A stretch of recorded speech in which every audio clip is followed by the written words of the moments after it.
The year was 2361, a time when humans no longer stared at stars with imagination, but traveled through them with ease.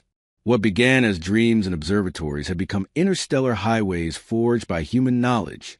Earth had grown from a single world into a small but hopeful civilization stretched across 17 colonized systems. Humanity believed it was joining a greater cosmic community. Then they discovered the truth. The galaxy had already belonged to someone else for eons. Our species learned that hundreds of starfaring civilizations existed, bound together under a powerful coalition called the Celestial Accord, ruled by 11 ancient empires so old that humans were prehistoric animals when they formed the alliance. They had watched countless species rise and wither. To them, humanity was nothing but a latecomer intruding into their marketplace. Standing at the observation window of his diplomatic cruiser, Ambassador Orion Hale tried not to let fear consume him. The man who now carried Earth's hopes was in his 50s, tall and worn, with silver lines in his beard and weary eyes that had seen too many political betrayals in his lifetime. He had helped negotiate conflicts between human factions, saved border colonies from war, and unified the divided governments of Earth. But none of that mattered compared to the task before him. He was about to speak for humanity before the Accord. No other moment in human history carried such weight. A soft chime sounded and an officer approached. Ilera Quinn, his aide, barely past her late 20s, held a data pad with trembling hands. She had always been composed, but today even her voice betrayed tension. "Ambassador, our shuttle is waiting. They want us planetside now." Orion nodded and straightened his dark uniform. The navy blue fabric was plain, decorated only with a silver-lined crest of the United Terran Union, a rising star over Earth. He had refused ceremonial attire.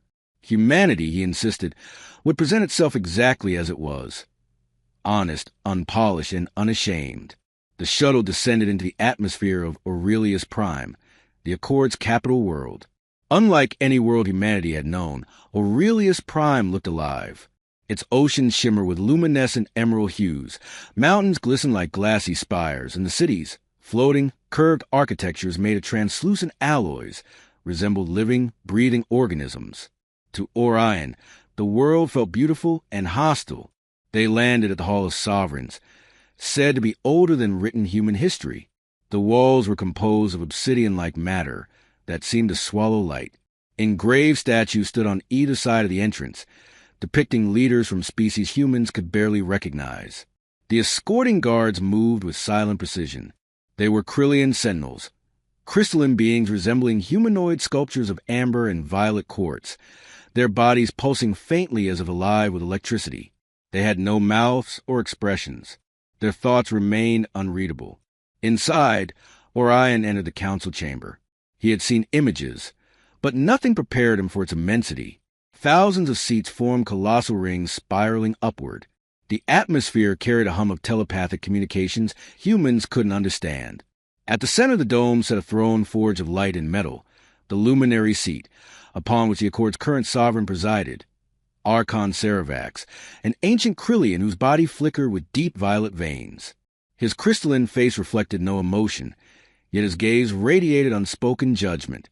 When Ceravax spoke, his voice sounded like fragments of glass scraping into words. "Human, you may present your cause." Orion stepped forward. His heartbeat thundered against his chest. He exhaled and began. "Honored Accord, humanity arrives not as conquerors nor thieves, but as neighbors seeking peace and cooperation. We are young, yes, but with open intentions. We ask only for the chance to stand beside great civilizations, to trade, to learn, to help grow the harmony of this galaxy." His words echoed through the chamber. For a moment, silence followed, heavy, suffocating. Then he continued. "Our colonies are under attack. A war-hungry species called the Zereth Dominion has taken our citizens. Children, workers. They are enslaving our people. We lack the strength to stop them alone. We ask the Accord for assistance, justice, for innocent lives stolen. Aid us, and humanity will be your loyal ally." The silence that followed lasted longer, and then something unexpected happened.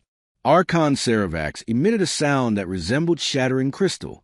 He was laughing. Suddenly, The hall erupted in echoes, telepathic vibrations, chittering laughter from insectoid diplomats, mocking hisses from serpentine statesmen. Entire rows shook with amusement. Orion's heart sank as their ridicule washed over him. Finally, Saravax's voice sliced through the uproar. You asked for our aid? Your plea is insignificant. Why should we sacrifice for a species that contributes nothing? You offer nothing. You are nothing. Your lives are as fleeting as sparks on metal. Another diplomat sneered, a six-eyed avian official from the Aquosi Dominion. Perhaps when you evolve beyond war and violence, return. In another 100 millennia, you may be worth considering. A shadowy being of smoke spoke coldly. Barely sentient, these humans. No different from trained animals who discovered engines.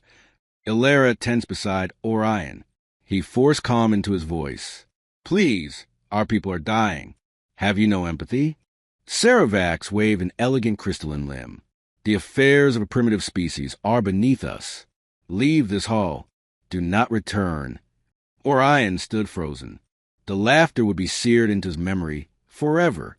As they boarded their shuttle, Ilera whispered through clenched teeth, What now? Orion stared at the glittering city with an expression emptied of hope, filled instead with resolve. Tell Earth they denied us. And tell them this, we will never ask again. The shuttle lifted, leaving behind a galaxy that had no idea what it had just provoked. 6 months passed since Ambassador Orion Hale returned from Aurelius Prime with nothing but humiliation. The Celestial Accord had dismissed humanity as though it were an insect colony begging giants for pity. They laughed while he spoke of dying children. Their refusal echoed not only in halls of galactic power, but across Earth, across every colony, across every grieving home. Humanity had hoped for peace. Instead, the stars answered with silence and chains. 3 human systems had fallen. Entire populations were subjugated under the claws of the Zereth Dominion, a ruthless species of armor-skinned predators who trafficked sentience as cattle. Mining colonies were stripped bare, cities vaporized, millions slaughtered, and hundreds of thousands dragged into slavery to work mines on frozen moons or fight as gladiators in Zereth arenas. In the polished steel halls of United Earth Defense Command, Admiral Celeste Ward stared at holographic projections of burning worlds. At 60, with braided silver hair and fierce austerity, she was a sword of humanity, polished by decades of war that had sculpted her into someone who could not break. Her voice trembled not with fear, but fury. How many this week? Her second-in-command, General Elias Byrne, swallowed hard. 45, disciplined, hardened, yet visibly shaken. Final count, 3.1 million dead, 600,000 taken alive, 3 systems gone in 7 days. Celeste closed her eyes. To lead was to carry ghosts. Today, she felt the crushing weight of millions. Did the Accord answer any of our distress calls? Elias's voice cracked. They turned our signals off. Permanently. No one spoke. The silence in command center was not quiet. It was suffocating thunder. Then the doors opened. Entered Dr. Lyra Miles, humanity's greatest scientific mind. A red-haired prodigy with emerald eyes that always looked like she was thinking too fast for language. She carried a cylindrical case. There was nothing proud in her expression, only exhaustion. Admiral, I've finished the project. Celeste stared. You brought it this soon? Lyra nodded solemnly. I tried to create tools to save life. But dead colonies don't need medicine. They need justice. So I stopped trying to build instruments of peace. She placed the cylinder on the table. It projected a visual that froze the room. It was a ship class. No, a weapon disguised as a fleet. I call this initiative the Eclipse Protocol. Dark warships appeared in crisp hologram form. Sleek, silent murderers built for annihilation. They were fast enough to outrun light. Shielded with adaptive quantum fields, armed with star-cracking antimatter lances, capable of erasing entire fleets. General Elias whispered, horrified. This could end civilizations. Lyra's eyes glistened. If we don't become something the galaxy fears, humanity will vanish. The Accord taught us that peace is only offered to species who can force it. Celeste placed a hand over the hologram. her voice low. Can we build them? Lyra exhaled shakily. Only if we commit our entire economy, our science, our industry, and our souls. Elias gritted his teeth. How long? 18 to 24 months. Celeste Ward turned toward the screen of burning human worlds. She said only one word. Approve it. The next day, the United Earth Council convened. Politicians filled the vast chamber, some trembling, some hardened, all aware history was watching. President Arden Weiss, a former soldier shaped into a statesman, stood at the center. He was a man who once believed diplomacy could stop wars. Today, that belief looked like a child's broken toy. We call for help, he began, voice steady but eyes hollow. We offered peace. We showed our values. In return, our children were taken. Our homes were burned. Our species was marked for chains.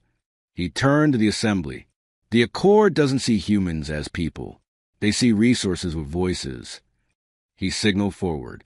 A woman stepped out of the shadows, Mira Voss, director of the Interstellar Intelligence Nexus. She was a ghost in human form. No one remembered her face once she left the room. 3 months ago, she said, my agents intercepted a coded transmission. The Accord has been providing weapons and data to the Zereth. The chamber erupted, shouting, disbelief, horror. Mira raised a hand. They intend to conquer Earth once enough colonies fall. They are waiting for us to collapse. President Weiss let the outrage burn before lifting his voice over it. We stand at a crossroads. Beg again or answer. He looked at the council members, not as diplomats, but as humans. I ask for a vote. Shall humanity submit or fight not just the Zereth, but the Accord itself?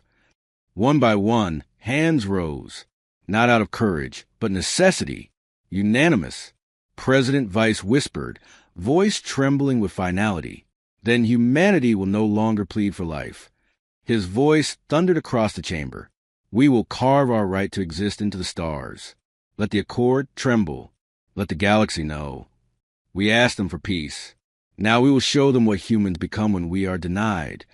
War was declared, not for conquest, not for vengeance alone, for the right to exist, for the promise that humanity would never beg again. The galaxy believed humanity was dying. Broadcasts circulated through uncountable star systems, grainy visuals of burning colonies, fake refugee footage, and fabricated military losses. The Celestial Accord smirked at the display, confident that humans were collapsing exactly as planned. But the galaxy was watching lies. The truth was hidden behind the asteroid veil, a forbidden region beyond Mars where no traveler dared approach. The area had been deemed unstable, riddled with drifting rocks and magnetic storms. This was exactly why humanity chose it. No one would bother to look. Amid the shifting stones floated a titanic structure of alloy and steel, glowing with furnace light. Helios Forge, the birthplace of the Eclipse Protocol fleet. Thousands worked in zero gravity. Engineers, welders, former miners, programmers, veterans, survivors. Their bodies ached, covered in radiation scars and burns from plasma flames. They labored not for payment. They worked because they had seen what happened to those who couldn't fight back. Every worker had lost someone. At the heart of the forge, among a web of scaffolding, Dr. Lyra Miles floated over the metallic skeleton of the first Eclipse-class dreadnought. Sparks rained beneath her boots as drones welded plates of midnight black armor. She tapped her wrist tablet, adjusting quantum shield parameters. General Elias Byrne floated into view, boots magnetized into the deck with metallic clank. 14 hulls complete, he reported. 200 more underway. We're burning through resources at impossible rates. Lyra didn't look up, then increased the impossible. We aren't building a fleet. We're building survival. Elias studied her face. Pale, sleepless, haunted. When's the last time you rested? Lyra's eyes stayed fixed on the holographic projection. Rest is a luxury of peacetime. Below them, the command bridge of the first dreadnought, NE-01 Oblivion, flickered to life as officers tested control systems. Their voices echoed through comm channels. Power cell stable. Quantum engines synchronized. Antimatter bays offline and sealed. Lyra spoke softly. We're forging guardians in the absence of gods. Beyond Helios Forge, hidden military academies drilled soldiers in brutal silence. The training wasn't for war alone, it was for remembrance. They repeated a vow before every exercise. We fight not to conquer. We fight so no child is dragged from home again. Commanders trained troops not to hate aliens, but to hate apathy. They taught soldiers how to fight without becoming monsters. Among them was Captain Jace Renner, once a construction worker who lost his younger sister to the Zereth. He used to build houses. Today, he built warriors. He stood before a platoon of trainees in exoskeletal suits, their faces covered in sweat and fury. "No soldier under my command kills for pleasure," he barked. "We protect the innocent. The Eclipse fleet will strike only those who would enslave us. We are not avengers, we are balance." A recruit shouted, trembling with rage. "What if they beg? What if they surrender?" Jace's voice cut through the air like steel. "If they bring humans home alive, they get mercy. If they trade flesh like currency." His throat tightened. "Then mercy belongs to the dead." On Earth, the unseen war began.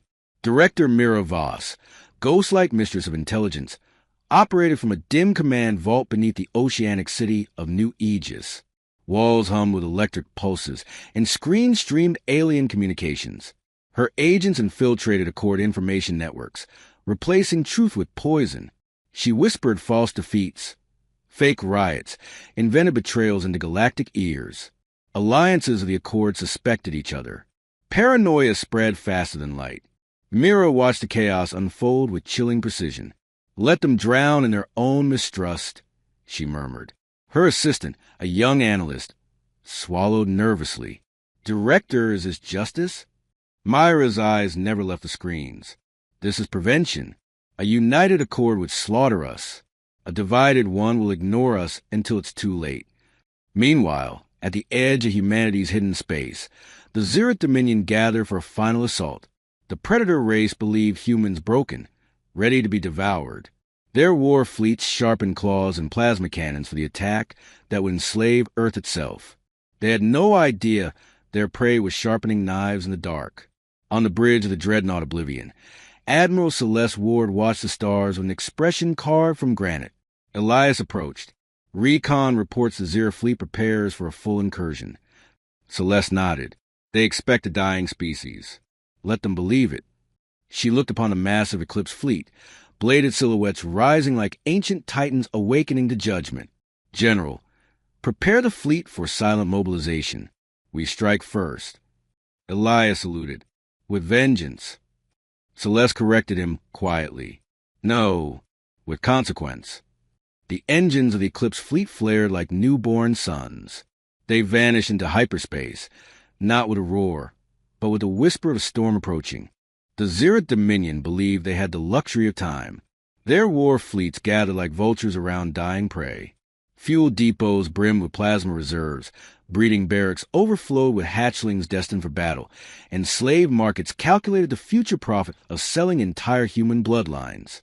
But predators that circle too long sometimes find themselves surrounded.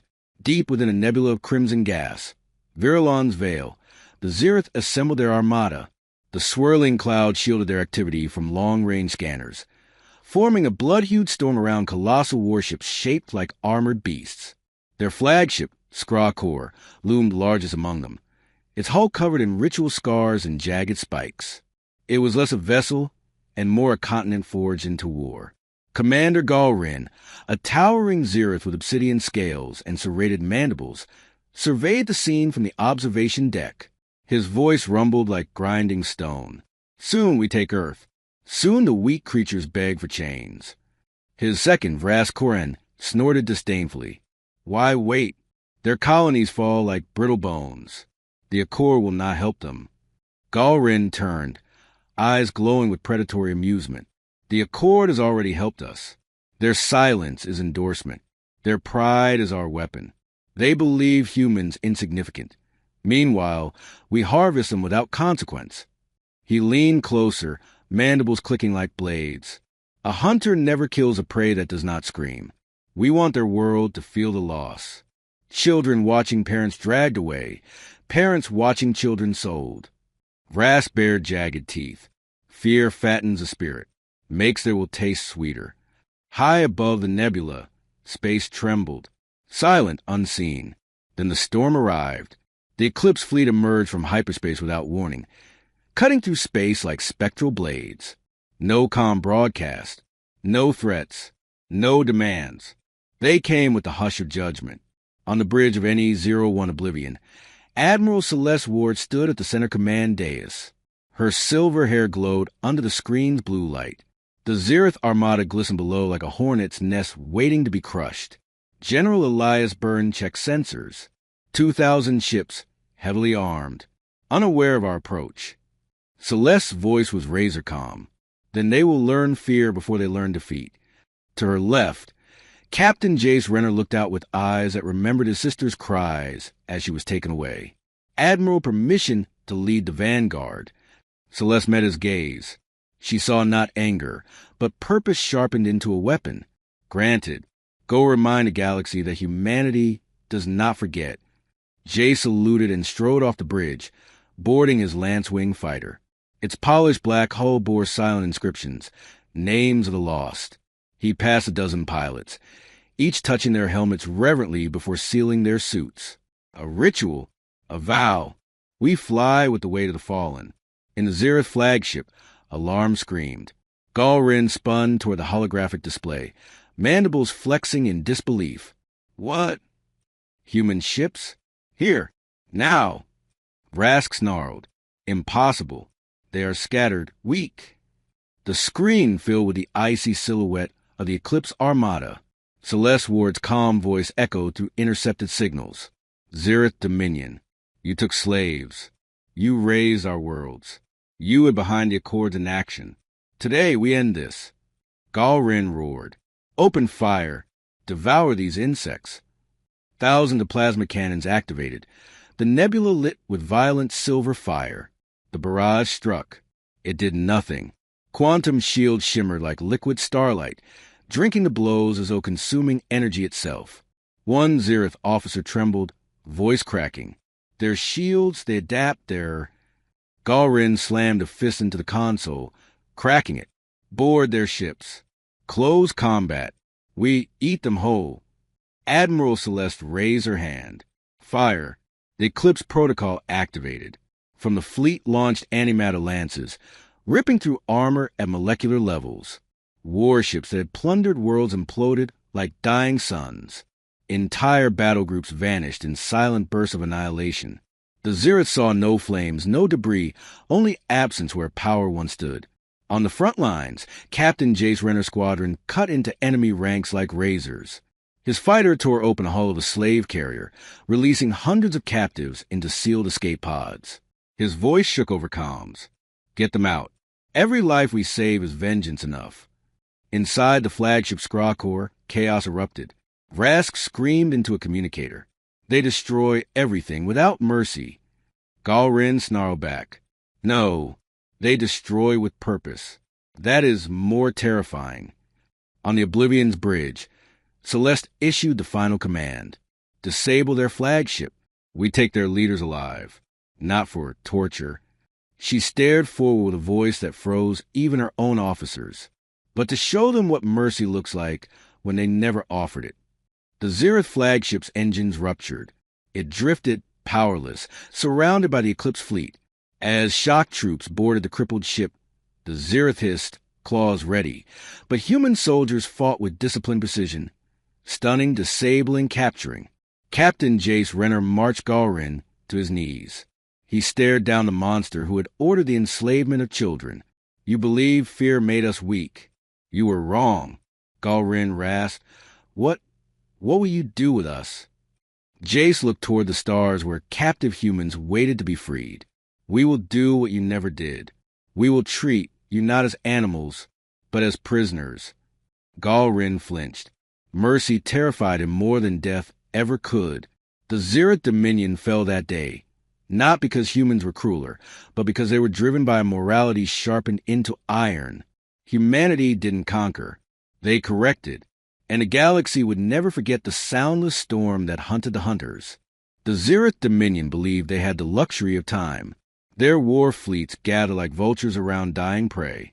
Fuel depots brimmed with plasma reserves, breeding barracks overflowed with hatchlings destined for battle, and slave markets calculated the future profit of selling entire human bloodlines.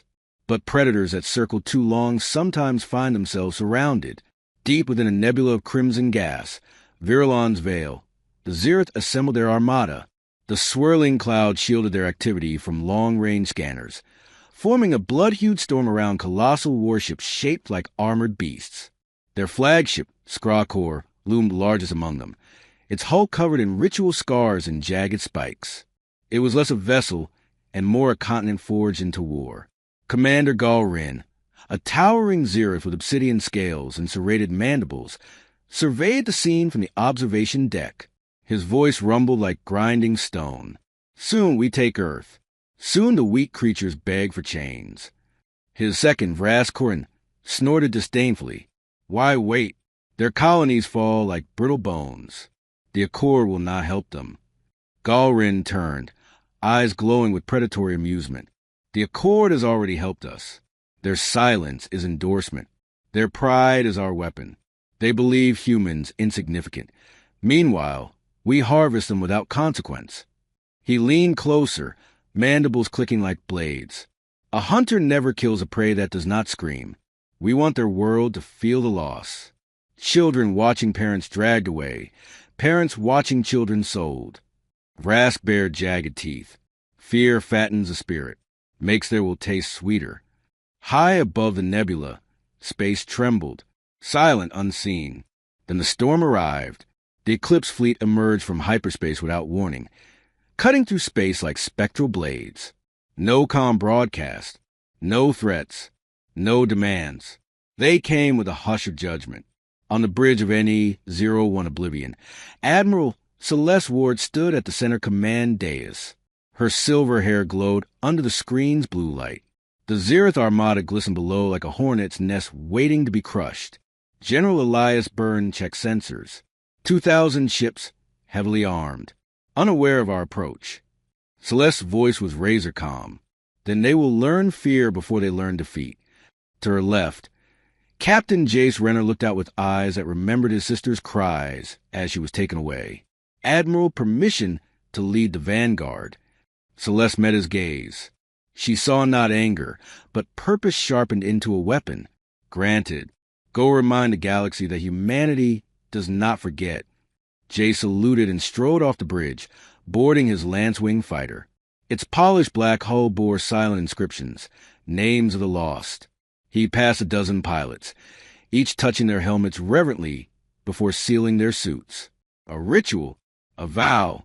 We fly with the weight of the fallen. In the Zereth flagship, alarm screamed. Galrin spun toward the holographic display, mandibles flexing in disbelief. What? Human ships? Here, now. Vrask snarled. Impossible. They are scattered, weak. The screen filled with the icy silhouette of the Eclipse armada. Celeste Ward's calm voice echoed through intercepted signals. Zereth Dominion, you took slaves. You raised our worlds. You were behind the Accords in action. Today we end this. Galrin roared. Open fire. Devour these insects. Thousands of plasma cannons activated. The nebula lit with violent silver fire. The barrage struck. It did nothing. Quantum shields shimmered like liquid starlight, drinking the blows as though consuming energy itself. One Zereth officer trembled, voice cracking. Their shields, they adapt their... Galrin slammed a fist into the console, cracking it. Board their ships. Close combat. We eat them whole. Admiral Celeste raised her hand. Fire. The Eclipse protocol activated. From the fleet launched antimatter lances, ripping through armor at molecular levels. Warships that had plundered worlds imploded like dying suns. Entire battle groups vanished in silent bursts of annihilation. The Zereth saw no flames, no debris, only absence where power once stood. On the front lines, Captain Jace Renner's squadron cut into enemy ranks like razors. His fighter tore open the hull of a slave carrier, releasing hundreds of captives into sealed escape pods. His voice shook over comms. Get them out. Every life we save is vengeance enough. Inside the flagship Skrakor, chaos erupted. Rask screamed into a communicator. They destroy everything without mercy. Galrin snarled back. No, they destroy with purpose. That is more terrifying. On the Oblivion's bridge, Celeste issued the final command. Disable their flagship. We take their leaders alive. Not for torture. She stared forward with a voice that froze even her own officers. But to show them what mercy looks like when they never offered it. The Zereth flagship's engines ruptured. It drifted, powerless, surrounded by the Eclipse fleet. As shock troops boarded the crippled ship, the Zereth hissed, claws ready. But human soldiers fought with disciplined precision, stunning, disabling, capturing. Captain Jace Renner marched Galrin to his knees. He stared down the monster who had ordered the enslavement of children. You believe fear made us weak. You were wrong. Galrin rasped. What will you do with us? Jace looked toward the stars where captive humans waited to be freed. We will do what you never did. We will treat you not as animals, but as prisoners. Galrin flinched. Mercy terrified him more than death ever could. The Zereth Dominion fell that day, not because humans were crueler, but because they were driven by a morality sharpened into iron. Humanity didn't conquer. They corrected. And the galaxy would never forget the soundless storm that hunted the hunters. The Celestial Accord was ancient, but they had never faced a threat that forced them to think. Empires that had lasted millions of years had grown arrogant from peace they never earned, defended by fleets they never truly needed. They ruled through tradition, not strength. And tradition makes even the mighty slow. Yet fear can wake even sleeping giants. Within the crystalline war chambers of Aurelius Prime, panic amplified into action. Archon Saravax towered over the circular council table, his violet glow pulsing like a heartbeat of rage. We cannot allow humans to decide how war is waged, he thundered. They humiliated the Dominion. They free slaves instead of claiming spoils. They enforce mercy. If their ideals spread, every empire in this accord will be questioned by its citizens. The shadow-whispering Sundral emissary hissed softly, a ripple of darkness shifting around her smoky form. They threaten our order not with weapons, but with ethics that is more dangerous than conquest. A mechanical envoy of the Centauri Collective clicked with emotionless precision, human fleet strength increasing exponentially. Their tactics unpredictable, probability of subjugation success decreasing. The Melith Exarch, a fractal wing being with a choir of voices, screamed. Then we must strike before their fleet is complete. Saravax's crystalline eyes blazed. Agreed, we will not invade Earth. That would make them martyrs. Instead, he extends his arm, projecting holograms of human colonies, spread like seeds across the stars. We will take what they are too noble to defend. We will force them into concessions, not by brute defeat, but by making them choose between saving their colonies or saving their ideals. He pointed to 3 glowing systems. Solar Reach, Nemean Rift, Haven Star. These were farming worlds, research outposts, and cities filled with artists, scientists, and families. None held fleets. None held soldiers. Perfect targets. Hit them simultaneously, Saravac commanded. If they value every life, they will scatter their defenses. They will protect the weak and weaken themselves. Then we will crush their scattered fleets. A cruel strategy. A coward strategy. But it was effective. Within hours, 3 assault task forces appeared over human territories. Not the entire Accord's fleet. Only enough to provoke a reaction. A tactical spear meant to test human morals. The largest ascended on Solara Reach, a beautiful agrarian world of golden plains and sapphire lakes.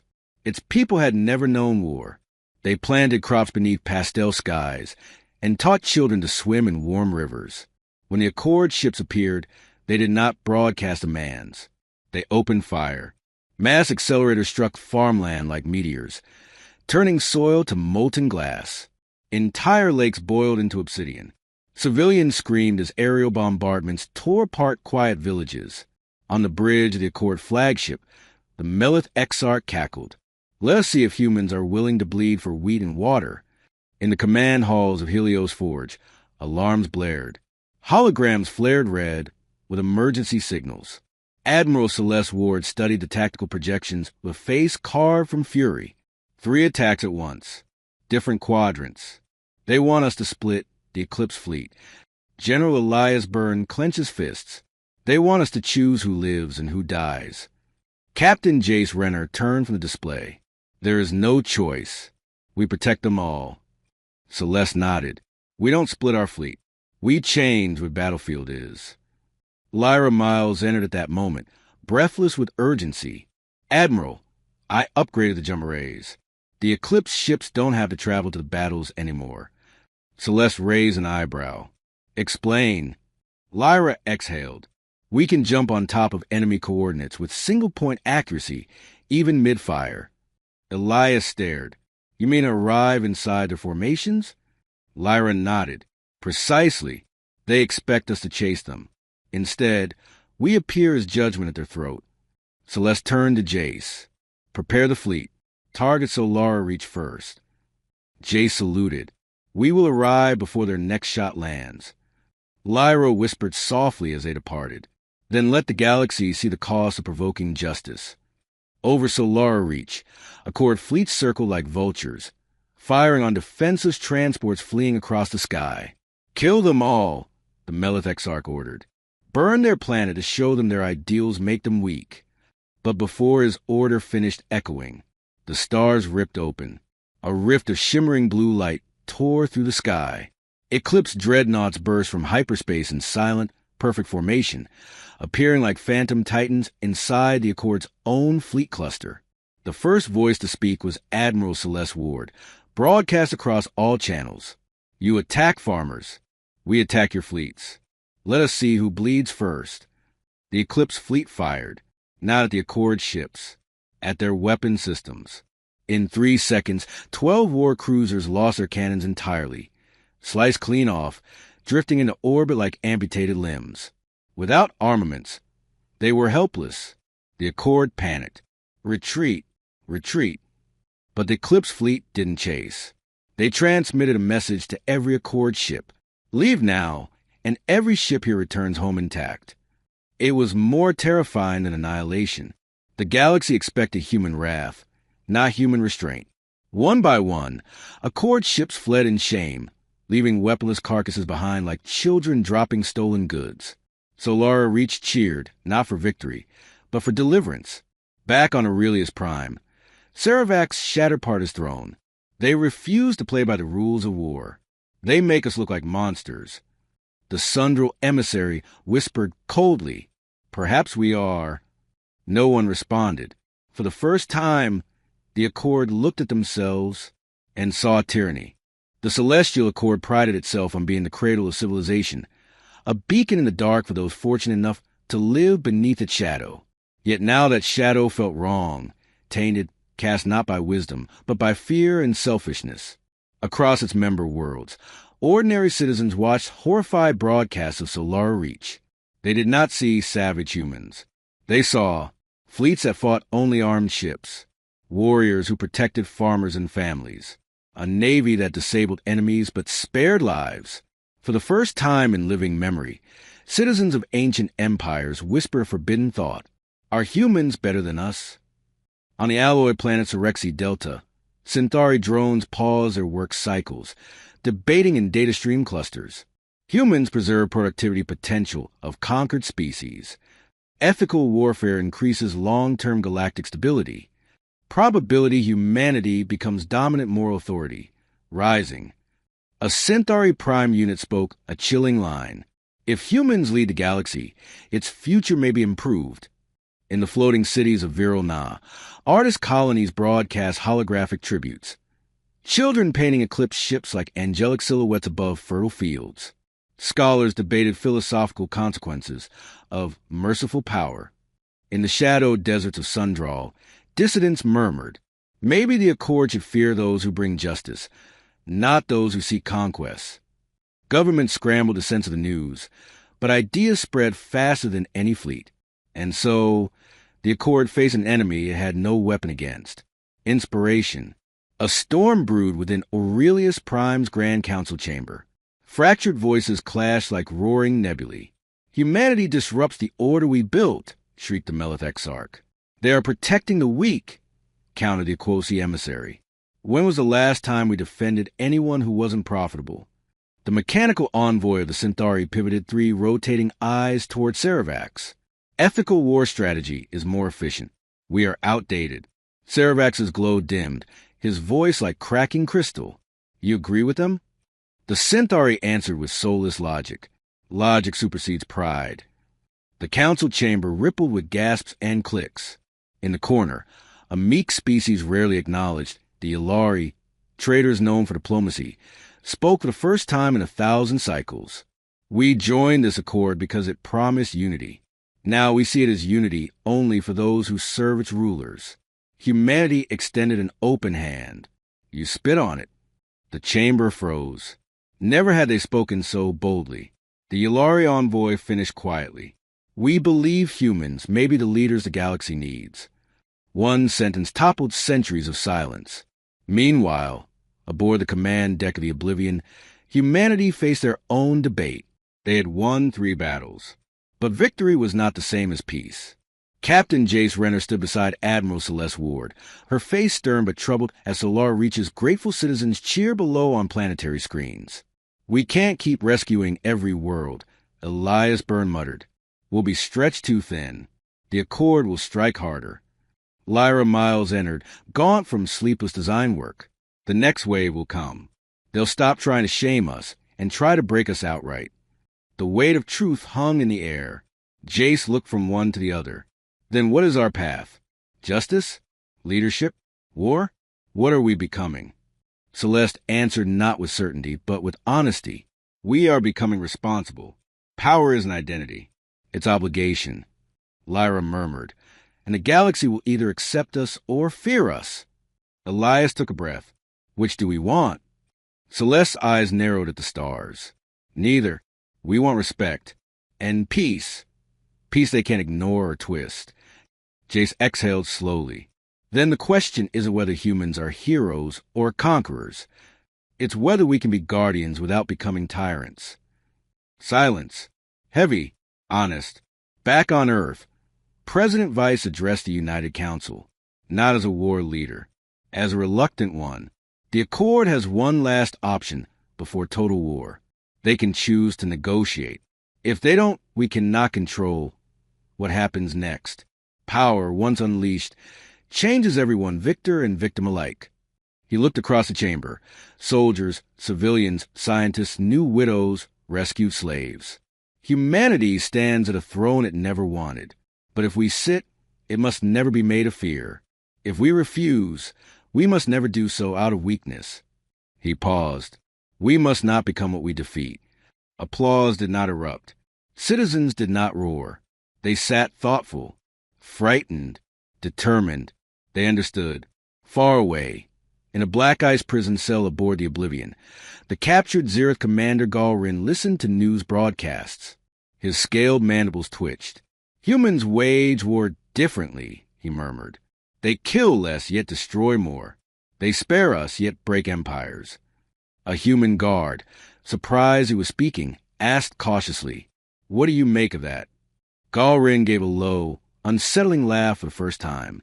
I think they do not understand what they are becoming, and that terrifies me more than if they did. Change had begun, not by war alone, but by example, and the Accord's next choice would define the fate of the galaxy.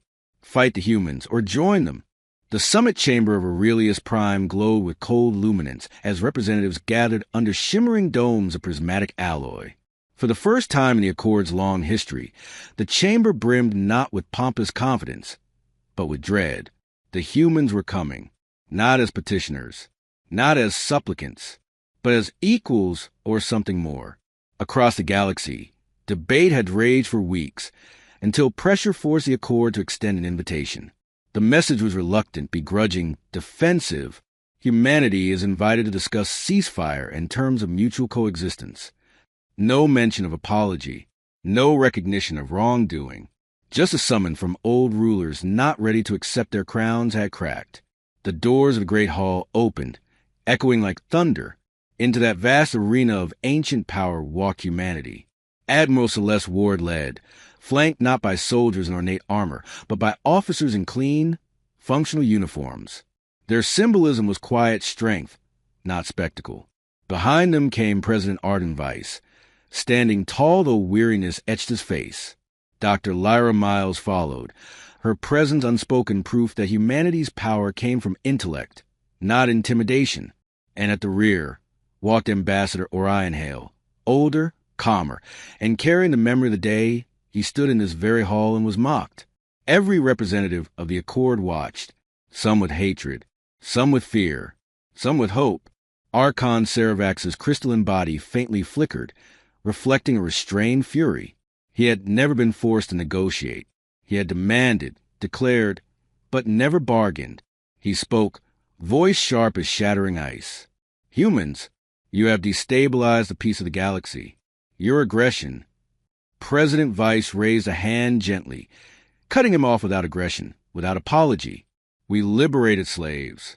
We defended farmers. We did what you refused to do. A ripple went through the room. Celeste Ward stepped forward.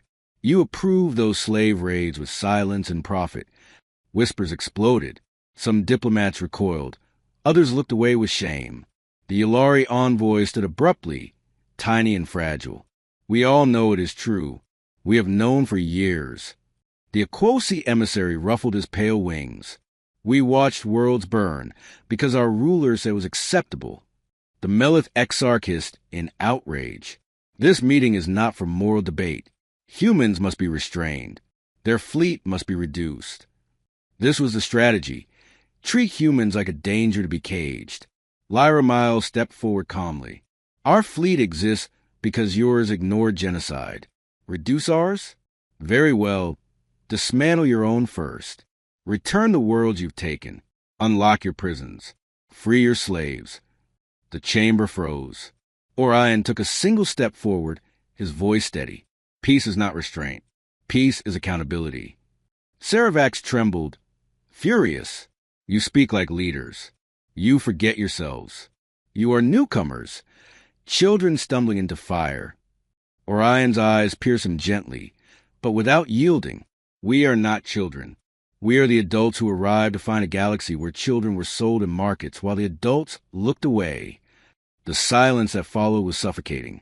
Orion continued, voice rising like a tide. You taught us that morality without power is laughter to the powerful.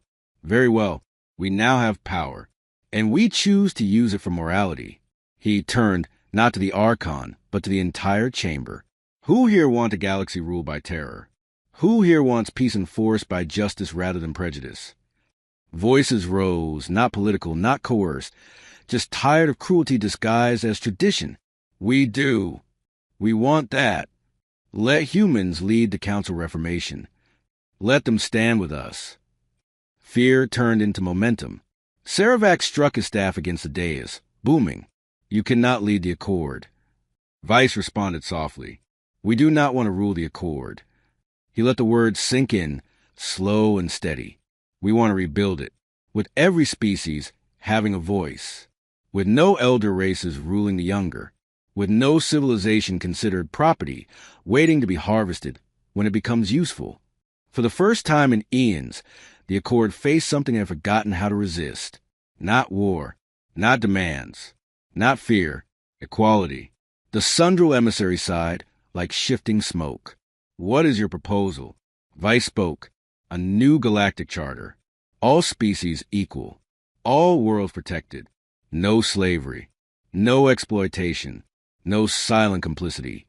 An enforcement, the Melith Exarch sneered. Celeste Ward answered. Not with human ships. With a joint fleet. Multi-species. Led by merit, not ancestry. Built on peace and accountability. Saravax spat crystal dust. You expect us to surrender our authority? Orion Hale shook his head. No, we expect you earn it like everyone else. And so the summit did not end with a treaty. It ended with a choice. A question. What is a leader in a free galaxy? One who commands or one who protects? The decision would ripple across systems for months. The accord would fracture, reform, argue, weaken, and eventually, perhaps, rise again. For now, the hall stood in stunned silence, and humans walked out on their own terms, not as conquerors, but as the first species to make the galaxy confront itself. The summit ended not with applause, nor signatures, nor declarations, but with something far more powerful: reflection.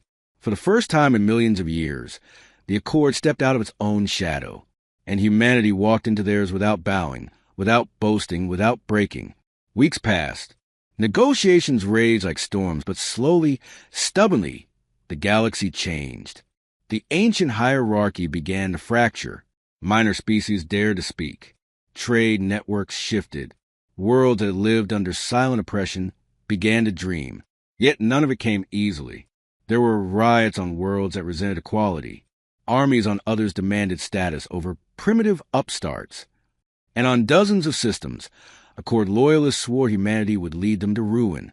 But change is never painless. Reform is never quiet. Justice is never welcomed by those who benefited from injustice. In the orbit of Earth, schematics for a joint defense fleet were drawn. Its anthem was simple: protection without dominance, unity without obedience. Human Eclipse ships did not disband, but neither did they expand beyond need. Instead, their blueprints were shared with willing civilizations.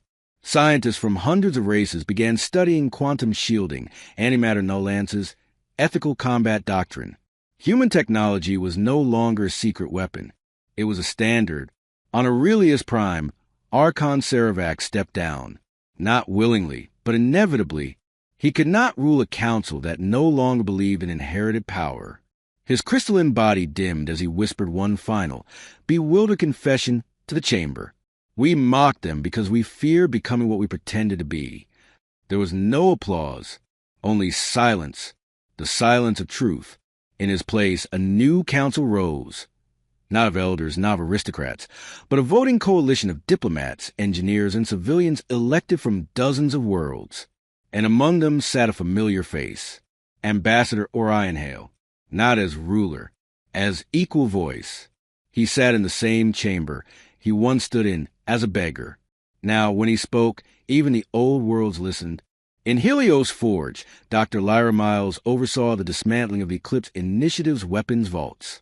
Trailing her hand across sealed antimatter chambers, she whispered, "We built this to survive. May we never need it again." Lyra returned to civilian science, where she turned the same ingenuity used for war into medicine, terraforming, renewable tachyon reactors. Her work built worlds instead of defending them. People began calling her the architect of tomorrow. She never accepted the title. "I am only a student," she would say. "The future is our teacher." On the shattered arenas of the Zereth homeworld, Captain Jace Renner led reconstruction. Under his guidance, the Colosseums were dismantled, not destroyed, but transformed into memorial gardens. The enslaved dead were honored. The living were free. Jace refused military promotion. He asked for a simpler role, ambassador to former enemies. To those who questioned him, he only answered, "No child deserves to grow in fear of a galaxy that won't protect them. I don't want revenge. I want prevention." And the once feared Zereth commander Galrin planted the first tree in the new garden, scales trembling. He bowed before Jace, not as captive, but as penitent. In the deep-sea city of New Aegis, Director Mira Voss continued her unseen work. Intelligence still mattered. Shadows still existed. But she changed the motto of the agency. Secrets safeguard justice, not power. She built networks not to control the galaxy, but to prevent any species, even humanity, from abusing its influence again. Her eyes never softened. They didn't need to. Guardianship isn't gentle. It is necessary. Finally, Admiral Celeste Ward retired. She did not stay to rule a fleet she forged. She passed command to younger officers who understood restraint, discipline, and empathy forged into steel. She spent her final years teaching ethics and command to future leaders, human and alien alike. One cadet asked her, "Did humanity ever want to rule the galaxy?" Celeste smiled faintly, hands folded behind her back. No, we only wanted not to kneel before it. In a quiet ceremony below Earth's moon, President Arden Weiss delivered a broadcast to every world under the new charter. His voice was not triumphant. It was steady, tired, proud. We did not rise to dominate. We rose to be worthy of standing among the stars. If others learn from us, let it be this. Power is not measured by how many kneel before you, but how many stand beside you because they choose to. He looked beyond the holocron, as though staring at the whole sky. We were treated as insects. We were expected to grovel. We were mocked when we asked for help, so we stopped asking. He spoke slowly, each word carrying a promise. We will never go back to begging for peace. We will uphold it. We will never plead for mercy. We will grant it, and we will never submit to fear. We will answer it with responsibility. He placed his hand on the emblem of the new charter. The stars are for everyone now. Humanity had not conquered an empire. They had rebuilt a galaxy, not by being the strongest, but by refusing to become what they fought. And though history would tell many versions of the story, some noble, some villainous, some miraculous, every true scholar would agree on one line carved in the foundation of the new era. Humanity did not rise to rule. Humanity rose to remind the galaxy what leadership meant. And the stars, for the first time in recorded history, shone equally upon all,